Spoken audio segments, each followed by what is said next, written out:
Yo what's up भाई लोगों, आज हम रिव्यू करने वाले हैं बॉर्डर 2 मूवी के सॉन्ग। संदेश से आते हैं कि ऑडियो को आज हम रिव्यू करेंगे। और भाई साहब क्या किया है, क्या क्या रायता फैला दिया इन लोगों ने। पुराना गाना इतना अच्छा था, इसके साथ में यू फील जुड़ा हुआ था, हमारा ये दिल जुड़े हुए थे उस गाने की। ऐसी तैसी बहुत जगह पे की है। आज इसकी ऑडियो का भाई साहब piece to piece, cut to cut review करेंगे और देखेंगे कौन सा पार्ट किस सिंगर ने गाया है और अच्छा गाया है, क्या गाने के साथ में न्याय किया है या फिर नहीं। तो चलो देखते हैं कि क्या संदेश आते हैं आज के इस रिव्यू में। तो भाई साहब स्टार्ट करते हैं गाने की स्टार्टिंग से। और स्टार्टिंग में जो हो का कोरस दिया गया है, हो हो भाई साहब उससे गूज बम्स आते हैं एकदम, क्योंकि वो हूबहू कॉपी किया गया है। जो ओरिजिनल बॉर्डर 1 का सॉन्ग था संदेश से आते हैं, उससे एकदम हूबहू कॉपी। और वो कोरस बहुत अच्छा लगा। ये कोरस और आगे बताऊंगा थोड़ी बहुत चीजें इस गाने में जो कि अच्छी है। बाकी भाई एकदम कचरा कर दिया, एकदम एस्थेटिक कर दिया गाने की। तो ये हो सुनोगे शुरू में बहुत मस्त लगेगा। उसके बाद गाने में 16 सेकंड से लेकर 35 सेकंड तक जो है चलती है सोनू निगम की वॉइस, उसी से गाना स्टार्ट होता है। और बिलीव मी, पूरे सॉन्ग में सिर्फ एक यही आवाज है जो कानों को चुभती नहीं है। बाकी के लिए तो भाई साहब एक ही चीज कह सकता हूं मैं, ये तो टट्टी है। My dear Sonu, you are a legend. Sonu Nigam की आवाज के जस्ट बाद में 35 सेकंड से लेकर 40 सेकंड तक आवाज आती है दिलजीत दोसांझ की। और वो गाता है कि तुम बिन ये दिल सुना सुना है। तो भाई साहब इस लाइन की तरह दिलजीत दोसांझ की आवाज का जो प्रभाव है सोनू निगम की आवाज के बाद, वो भी सुना है। और उसके बाद भाई साहब 41 सेकंड से 51 सेकंड तक जो आवाज आती है वो है हमारे प्यारे अरिजीत सिंह की। भाई अरिजीत सिंह का मैं पर्सनली बहुत बड़ा फैन हूं। I love his voice. मुझे अरिजीत सिंह की वॉइस का टेक्सचर पसंद है, जो वो नीचे से लेकर ऊपर तक की रेंज में एकदम फ्लोलेसली गा लेता है, बहुत पसंद है। बट भाई साहब सैडली मैं बहुत दुख के साथ मुझे कहना पड़ रहा है कि जो बॉर्डर 1 में जो संदेश आते हैं सॉन्ग का एक फील जो हम लोगों के साथ जुड़ा हुआ है, उस फील में, इस गाने के उस फील में अरिजीत की आवाज इतनी अच्छी सेट नहीं होती है। आप आशिकी वाले सॉन्ग गवा लो, आप दर्द भरे सॉन्ग गवा लो, Arijit Singh will kill it. But this time this voice is not matching with this song. और जो म्यूजिक डायरेक्टर है उसने सिर्फ अरिजीत और विशाल मिश्रा को इसलिए उठा लिया क्योंकि वो चल रहे हैं सिंगर, वो थोड़े से टॉप ट्रेंडिंग सिंगर है, but they are not fitting well in this track. So sadly, even after being the biggest fan of Arjit Singh, I will say Arijit की आवाज अच्छी है, बट इस गाने में वो फिट नहीं हो रही है।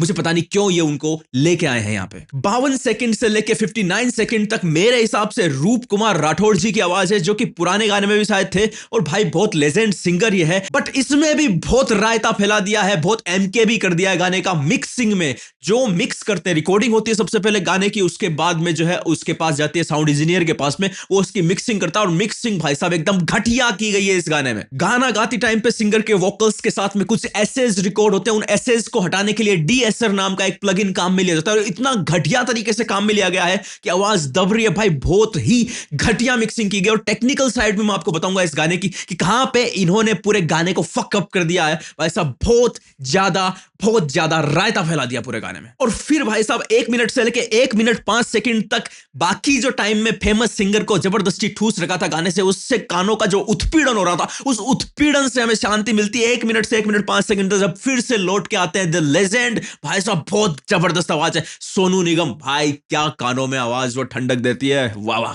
Love you Sonu, you are the real legend. और फिर 1 मिनट 5 सेकंड से लेके 1 मिनट 27 सेकंड तक भाई साहब सोनू की आवाज के बाद जो एकमात्र चीज इस पूरे गाने में अच्छी है वो आती है, और वो है उस हो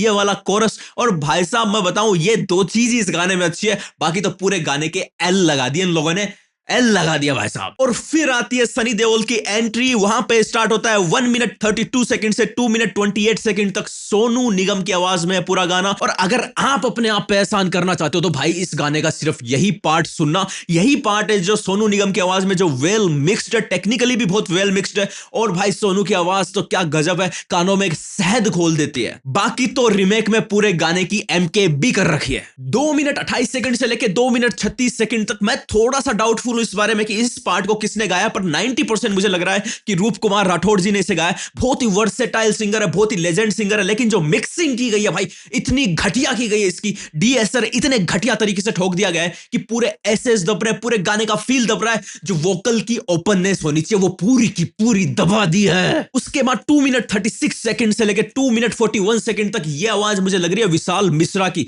और भाई इसमें आवाज बहुत ही दबी दबी लग रही है। उसके पहले जो रूप कुमार जी की आवाज है, उसके बाद विशाल मिश्रा की आवाज आएगी, तुम सुनोगे तुम्हें एकदम डिफरेंस क्लियर फील होगा। भाई कुछ तो चेंज हुआ है। पिछला जो बॉर्डर का गाना था भाई, उस गाने की सबसे खास बात यह थी कि मल्टीपल सिंगर्स ने वो गाना भी गाया था, बट जब भी सिंगर चेंज हो रहा था तुम्हें एब्रप्ट कुछ चेंज महसूस नहीं हो रहा था। उसके पीछे क्या कारण है मैं तुम्हें बताऊंगा। एकदम फ्लॉलेसली सिंगर चेंज हो रहे थे, लेकिन यहां पे इस गाने में जब सिंगर चेंज हो रहा है तुमको अचानक से झटका लगेगा कि यार बदल गया कुछ, साउंड बदल जाएगा, साउंड स्पेक्ट्रम बदल जाएगा, साउंड की टोनैलिटी बदल जाएगी, सब कुछ बदल जाएगा। ना सिर्फ सिंगर बदल रहा है बल्कि सब कुछ बदल रहा है। और यहां पे विशाल मिश्रा के केस में भी वही हुआ। जो आवाज है विशाल मिश्रा की वो एकदम दबी दबी लग रही है। मेरे ख्याल से इन्होंने माइक भी चेंज कर दिया, माइक्रोफोन भी चेंज कर दिया और रिकॉर्डिंग एनवायरनमेंट भी चेंज कर दिया है। तो अचानक से तुम्हें लगेगा कि यार क्या हो गया आवाज में, और बिल्कुल भी सेट नहीं हो रही आवाज इस गाने के फील के हिसाब से। थोड़ा बेस ज्यादा आवाज में, मतलब तुम सोनू निगम की आवाज को सुनो और बाकी सिंगर्स की आवाज को सुनो, कहीं से कहीं तक एक सिर्फ सोनू निगम की आवाज और जो हो वाला कोरस है, वो दो ही चीज वेल मिक्स्ड और अच्छी लगेगी सुनने में। बाकी सब कुछ एकदम घटिया, या तो घटिया तरीके से मिक्स किया गया है या फिर सिंगर ही उसमें फिट नहीं हो रहा है। उसके बाद में 2 मिनट 42 सेकंड से 2 मिनट 50 सेकंड तक जो है कोरस आता है। फिर से ये कोरस एक तो बहुत लाउड रखा है। इसमें वो गाते हैं मैं वापस आऊंगा, मैं वापस आऊंगा। ये कोरस भाई, ये कोरस भी ओरिजिनल सॉन्ग से लिया गया, बहुत ही पावरफुल है, गूज बम्प्स देता है भाई साहब ये कोरस। इसको लंबा खींचना चाहिए था, लेकिन इसमें भी जो म्यूजिक डायरेक्टर ने उसने गाने की एमकेबी को चौड़ा कर दिया है। इस कोरस को कम से कम 4 बार रिपीट कराना चाहिए था भाई। मैं वापस आऊंगा, मैं वापस आऊंगा, मैं वापस आऊंगा, मैं वापस आऊंगा। फिर नीचे उतारते हैं। मैं इतना बड़ा सिंगर नहीं हूं, लेकिन मुझे पता है कि भाई चढ़ा रहे हो तुम ऊपर फिर उतार रहे हो, तो कम से कम 3 बार तो इसको रिपीट करके चौथी बार में उतारते। भाई ये म्यूजिक डायरेक्टर क्या मंद बुद्धि म्यूजिक डायरेक्टर मिथुन तू, भाई तूने सिर्फ 2 बार गवाया इसको, एक बार में तुम चढ़ाया, दूसरी बार में उतार दिया। इतने पावरफुल लाइन को तू छोटा कर रहा है और घटिया मिक्सिंग करके वो जो सिंगर मैच नहीं हो रहे उनकी आवाज को डाले जा रहा। भाई कर क्या रहा तू, करना क्या चाहता भाई तू। और लास्ट में 2 मिनट 53 सेकंड से लेकर 3 मिनट 03 सेकंड तक आता है फिर से वो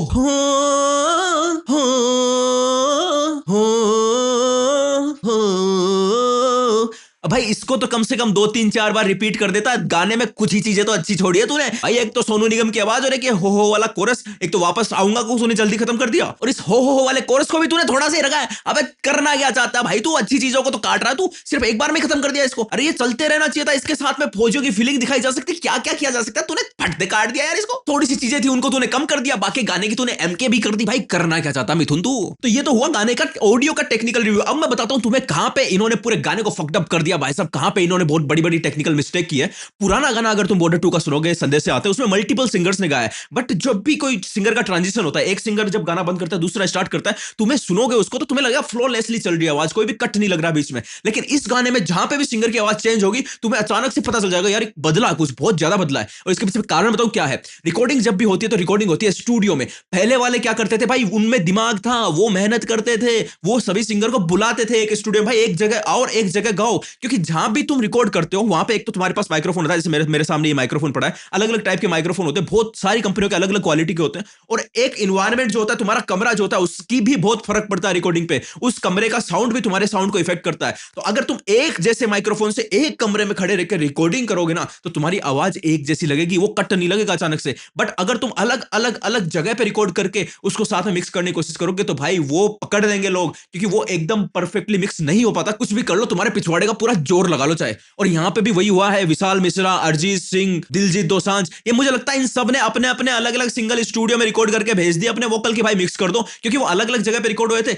अलग अलग माइक्रोफोन से भी रिकॉर्ड होंगे। विशाल मिश्रा की देखना, जब तुमको रूप कुमार राठौड़ के बाद विशाल मिश्रा की आवाज सुनाई देगी तो एकदम दबी दबी सुनाई देगी। तो अलग अलग माइक्रोफोन रिकॉर्ड किए, अलग अलग जगह पे रिकॉर्ड किए, तो भाई उनकी टोनैलिटी एकदम अलग अलग थी, इसीलिए वो साथ में मिक्स नहीं हो पा रहे। एब्रप्ट चेंज जो है वो दिखाई दे रहा है। तो मैं तो यही कहूंगा, पूरे गाने की एमके बी कर दी है, पूरी चौड़ी कर दी है एमके भी भाई साहब, ऐसी तैसी कर दी है भाई। तुम पुराना उठा के डाल लेते ना भाई, सीक्वल तो तुम पुराने वाली फिल्म का बना रहे हो, गाना भी तुमने लगभग लगभग सेम रखा, पुराना डाल देते, क्यों एस्थेटिक की गाने की, मुझे समझ नहीं आता भाई साहब। तुम्हें क्या लगता है इसके बारे में कमेंट करके जरूर बताना। अगली वीडियो में इसके विजुअल्स का रिव्यू करूंगा मैं। विजुअल में तो भाई पूरा ही एमके भी चौड़ा कर दिया इन्होंने भाई साहब, ऐसी तैसी करके रख दी पूरे गाने की। अगर तुम्हें जल्दी से जल्दी विजुअल्स की इस गाने की वीडियो का रिव्यू चाहिए तो भाई लाइक करना, शेयर करना, कमेंट करना इस वीडियो के। थैंक यू वेरी मच, जय हिंद, गुड बाय।